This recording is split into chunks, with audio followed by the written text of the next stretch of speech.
ओम शांति। 2 अक्टूबर 2022 अव्यक्त बाप दादा के महावाक्य। ओरिजिनल डेट 3 अक्टूबर 1992।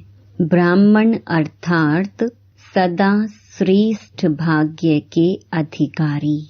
आज भाग्य विधाता बाप दादा अपने सर्व बच्चों का श्रेष्ठ भाग्य देख हर्षित हो रही हैं।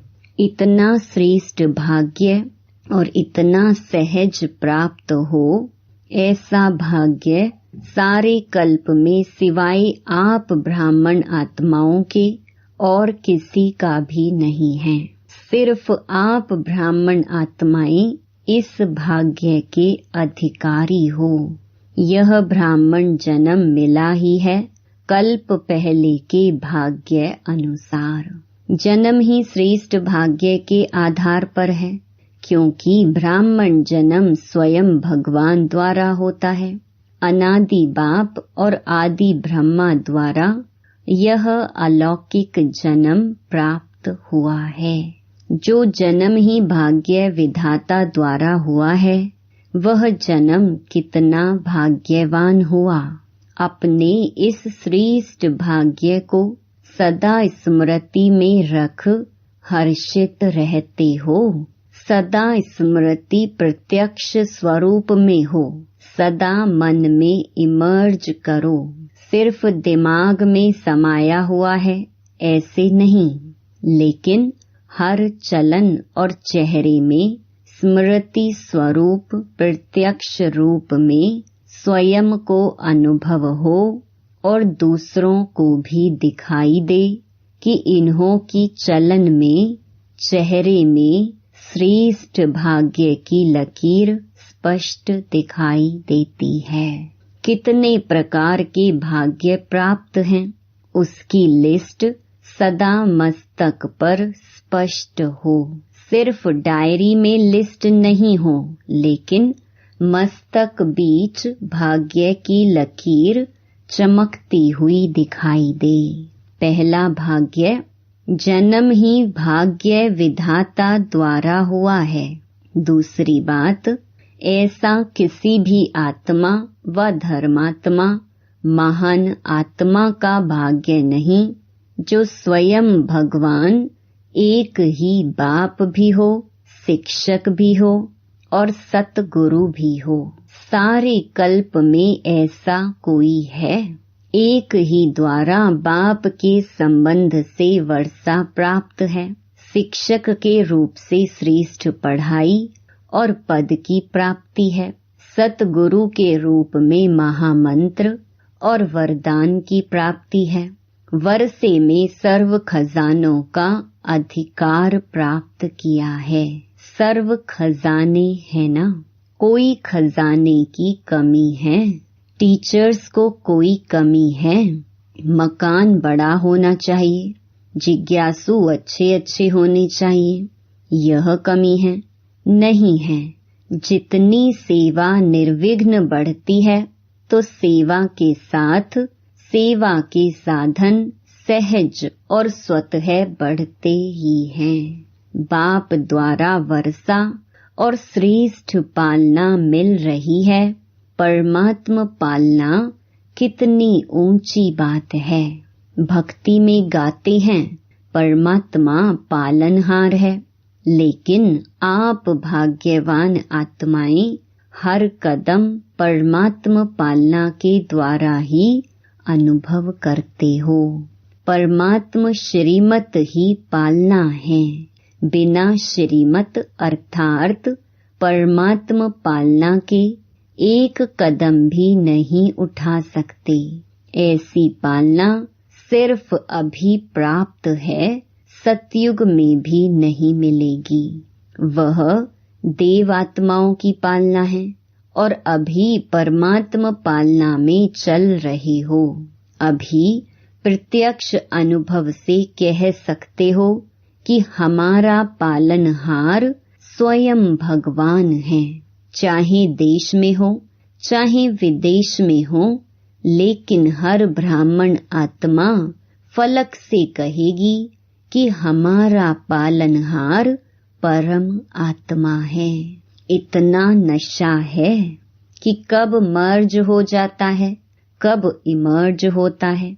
जन्मते ही बेहद के खजानों से भरपूर हो अविनाशी वर्षे का अधिकार ले लिया। साथ साथ जन्मते ही त्रिकालदर्शी सत शिक्षक ने तीनों कालों की पढ़ाई कितनी सहज विधि से पढ़ाई, कितनी श्रेष्ठ पढ़ाई है और पढ़ाने वाला भी कितना श्रेष्ठ है। लेकिन पढ़ाया किन्हों को है? जिन्हों में दुनिया की उम्मीद नहीं है, उन्हों को उम्मीदवार बनाया। ना सिर्फ पढ़ाया, लेकिन पढ़ाई पढ़ने का लक्ष्य ही है ऊंच ते ऊंच पद प्राप्त करना। परमात्मा पढ़ाई से जो श्रेष्ठ पद प्राप्त कर रहे हो, ऐसा पद सारे वर्ल्ड के ऊंच ते ऊंचे पद के आगे कितना श्रेष्ठ है। अनादि सृष्टि चक्र के अंदर द्वापर से लेकर अभी तक जो भी विनाशी पद प्राप्त हुए हैं, उन्हों में सर्वश्रेष्ठ पद पहले राज्य पद गाया हुआ है। लेकिन आपके राज्य पद के आगे वह राज्य पद क्या है? श्रेष्ठ है। आजकल का श्रेष्ठ ते श्रेष्ठ पद प्रेसिडेंट, प्राइम मिनिस्टर है। बड़े ते बड़ी पढ़ाई द्वारा फिलोसोफर बनेंगे, चेयरमैन, डायरेक्टर आदि बन जाएंगे, बड़े ते बड़े ऑफिसर बन जाएंगे। लेकिन यह सब पद आपके आगे क्या हैं? आपको एक जन्म में जन्म जन्म के लिए श्रेष्ठ पद प्राप्त होने की परमात्मा गारंटी है। और उस एक जन्म की पढ़ाई द्वारा एक जन्म भी पद प्राप्त कराने की कोई गारंटी नहीं। आप कितने भाग्यवान हो जो पद भी सर्वश्रेष्ठ और एक जन्म की पढ़ाई और अनेक जन्म पद की प्राप्ति। तो भाग्य है ना? चेहरे से दिखाई देता है, चलन से दिखाई देता है, क्योंकि चाल से मनुष्य के हाल का पता लगता है। ऐसी चाल है जो आपके इतने श्रेष्ठ भाग्य का हाल दिखाई देवे। या अभी साधारण लगते हो? क्या है? साधारणता में महानता दिखाई दे। जब आपके जड़ चित्र अभी तक महानता का अनुभव कराते हैं, अब भी कैसी भी आत्मा को लक्ष्मी नारायण व सीताराम व देवियां बना देते हैं, तो साधारण व्यक्ति में भी महानता का अनुभव कर सिर झुकाते हैं ना। जानते भी हैं कि यह वास्तव में नारायण व राम आदि नहीं हैं, बनावटी हैं, फिर भी उस समय महानता को सिर झुकाते हैं, नमन पूजन करते हैं। लेकिन आप तो स्वयं चैतन्य देव देवियों की आत्माएं हो। आप चैतन्य आत्माओं से कितनी महानता की अनुभूति होनी चाहिए? होती है। आपके श्रेष्ठ भाग्य को मन से नमस्कार करें, हाथ व सिर से नहीं, लेकिन मन से आपके भाग्य का अनुभव कर स्वयं भी खुशी में नाचें। इतनी श्रेष्ठ पढ़ाई की प्राप्ति श्रेष्ठ भाग्य है। लोग पढ़ाई पढ़ते ही हैं इस जीवन के शरीर निर्वाह अर्थ कमाई के लिए, जिसको सोर्स ऑफ इनकम कहा जाता है। आपकी पढ़ाई द्वारा सोर्स ऑफ इनकम कितना है? माला माल होना। आपकी इनकम का हिसाब क्या है? उनका हिसाब होगा लाखों में, करोड़ों में। लेकिन आपका हिसाब क्या है? आपकी कितनी इनकम है? कदम में पदम। तो सारे दिन में कितने कदम उठाते हो और कितने पदम जमा करते हो? इतनी कमाई और किसकी है, कितना बड़ा भाग्य है आपका। तो ऐसे अपनी पढ़ाई के भाग्य को इमर्ज रूप में अनुभव करो।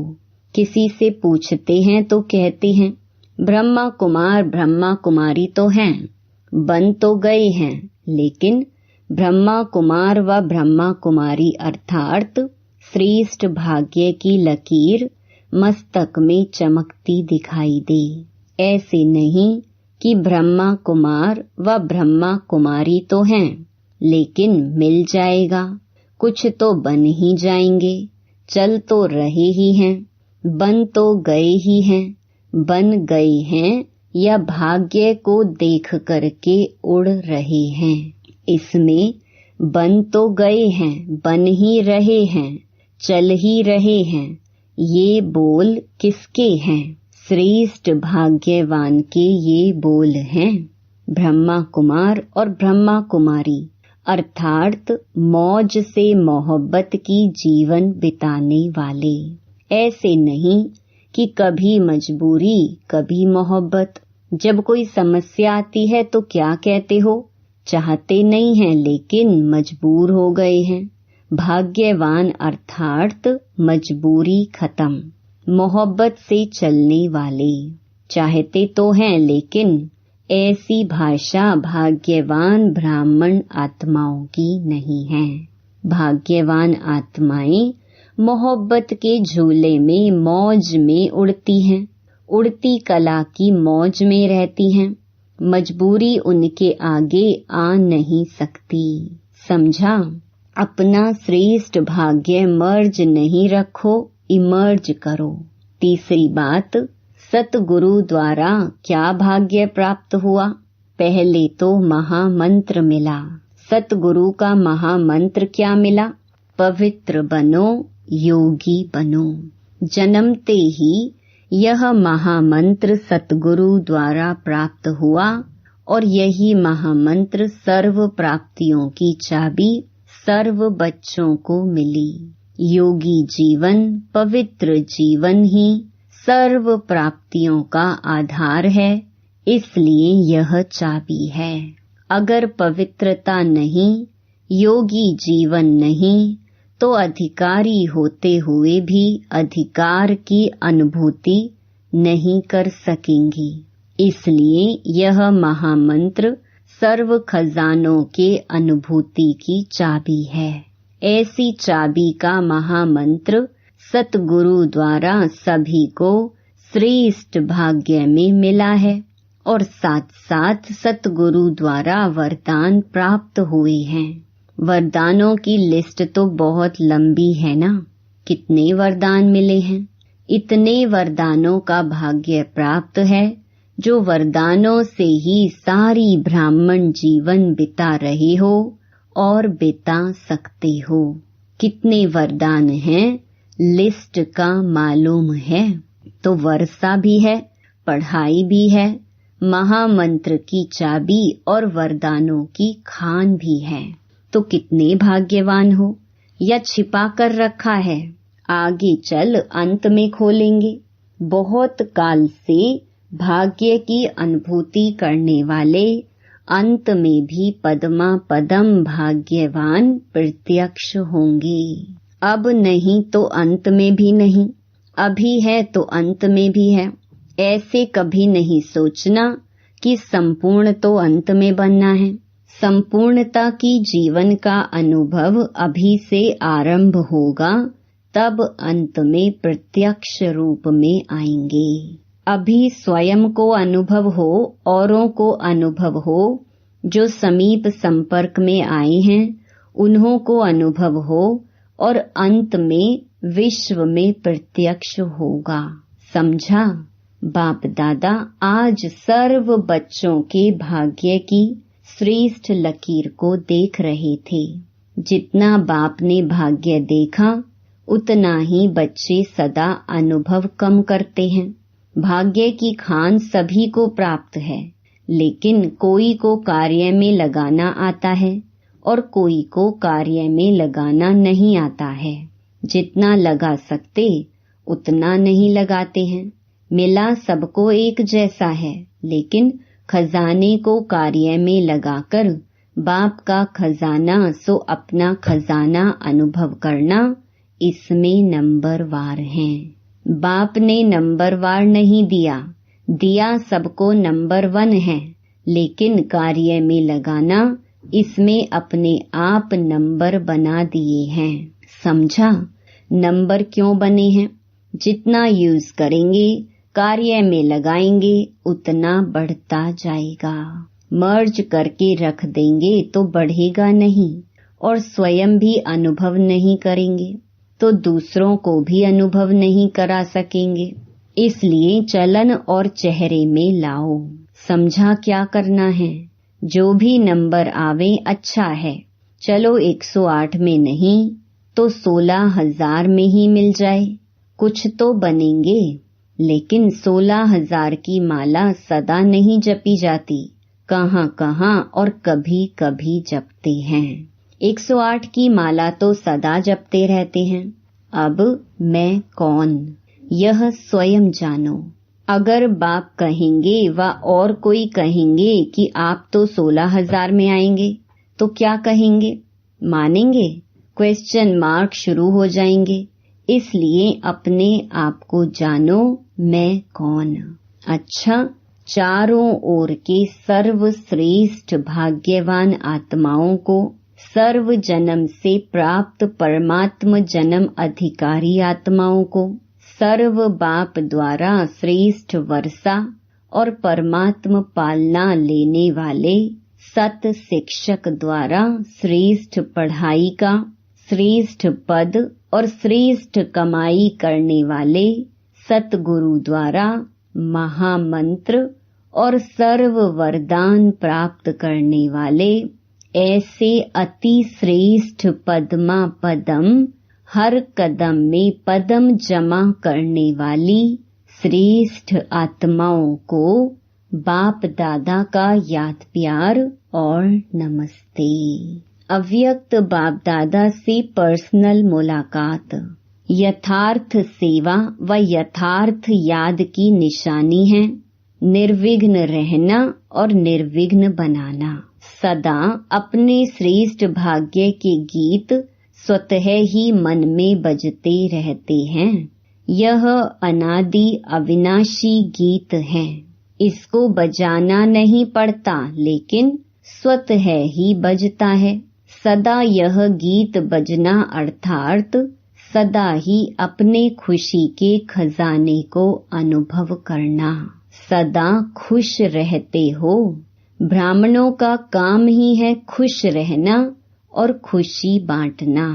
इसी सेवा में सदा बिजी रहते हो व कभी भूल भी जाते हो।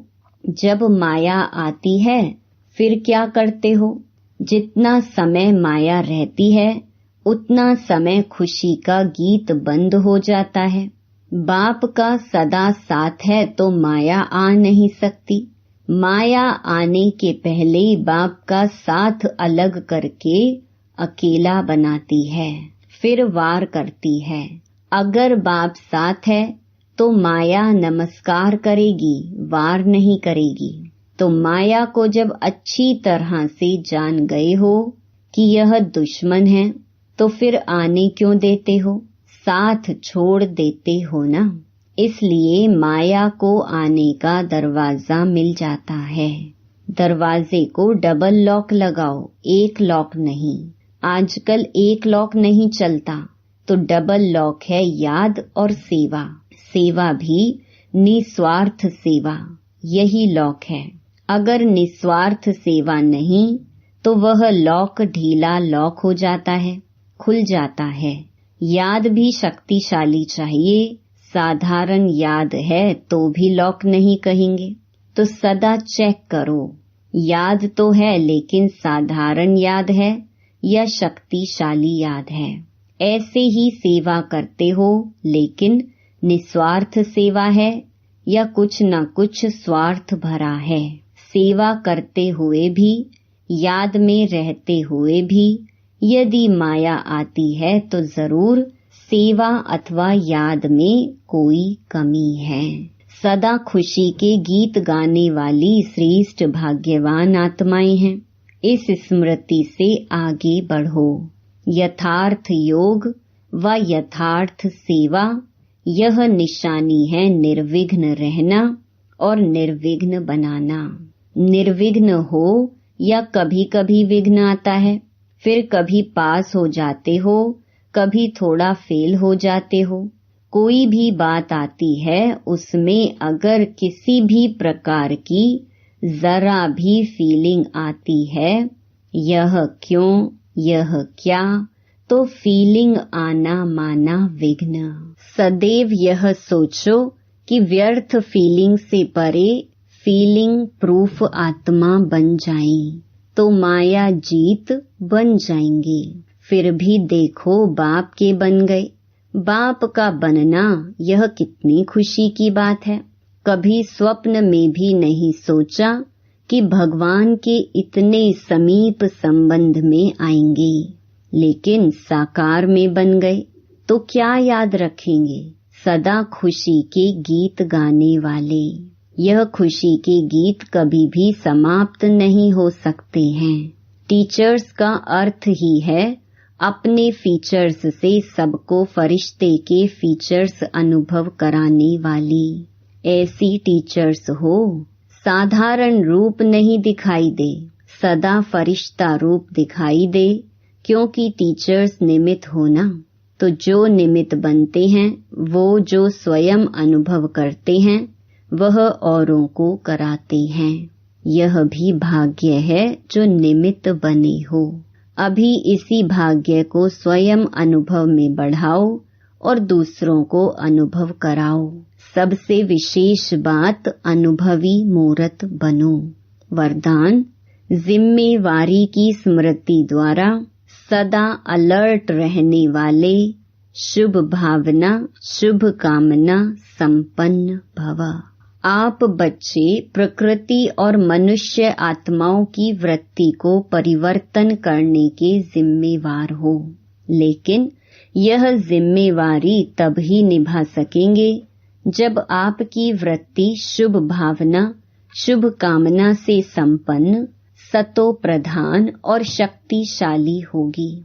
जिम्मेवारी की स्मृति सदा अलर्ट बना देगी। हर आत्मा को मुक्ति, जीवन मुक्ति दिलाना, वर्षे के अधिकारी बनाना, यह बहुत बड़ी जिम्मेवारी है।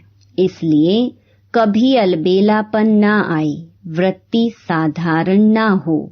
स्लोगन, अपने हर कर्म द्वारा सहारे दाता बाप को प्रत्यक्ष करो तो अनेक आत्माओं को किनारा मिल जाएगा। ओम शांति।